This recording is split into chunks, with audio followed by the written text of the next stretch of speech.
நண்பர்கள் அனைவருக்கும் அன்பான வணக்கம். அடியேன் ரேணுகா தேவி கணேஷ்குமார். இந்த திருமணம் பொருத்தம் பார்க்கும்போது 10 பொருத்தமும் பார்த்து பண்ணுறோம். அந்த 10 பொருத்தமும் பார்க்க முடியல அப்படின்னாலும் ஒரு 5 பொருத்தத்தை முக்கியமாக எடுத்துக்கிறோம். அந்த 5லையுமே ராசி பொருத்தம் பார்த்து திருமணம் பண்ணிங்கன்னா ரொம்ப நல்லது. அதுலேயும் ராசி அதிபதி பொருத்தமும் சேர்ந்துருச்சுன்னு வைங்க, இன்னும் சிறப்பாக இருக்கும். இந்த மாதிரி தம்பதிகள் ஜாதகம் அமையும் போது அவங்க இணை புரியாத தம்பதிகளாக ஒருத்தருக்கு விட்டு கொடுத்து அன்பு செலுத்தி இல்லறத்தை நல்லறமாக நடத்துவாங்க. இந்த ராசி பொருத்தமும் ராசி அதிபதி பொருத்தமும் பார்த்து திருமணம் பண்ணுங்க. இந்த மாதிரி ராசி பொருத்தமும் ராசி அதிபதி பொருத்தமும் சேர்ந்த ராசிகளை சொல்கிறேன். முதல்ல நான் சொல்கிறது பெண் ராசி, அதாவது மேச ராசி பெண் ராசின்னா தனுசு ராசி ஆண் ராசி இப்படி இருக்கணும். பெண்ணுக்கு மேசம், தனுசு ஆணுக்கு. பெண்ணுக்கு ரிஷபம் அப்படின்னா ஆணுக்கு மகரம்.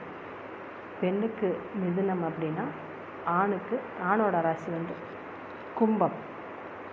கடகத்துக்கு மீனம், சிம்மத்துக்கு மேஷம், கன்னிக்கு ரிஷபம், துலாமுக்கு மிதுனம், விருச்சிகத்துக்கு கடகம், தனுசுக்கு சிம்மம், மகரத்துக்கு கன்னி, கும்பத்துக்கு துலாம், மீனத்துக்கு விருச்சிகம்.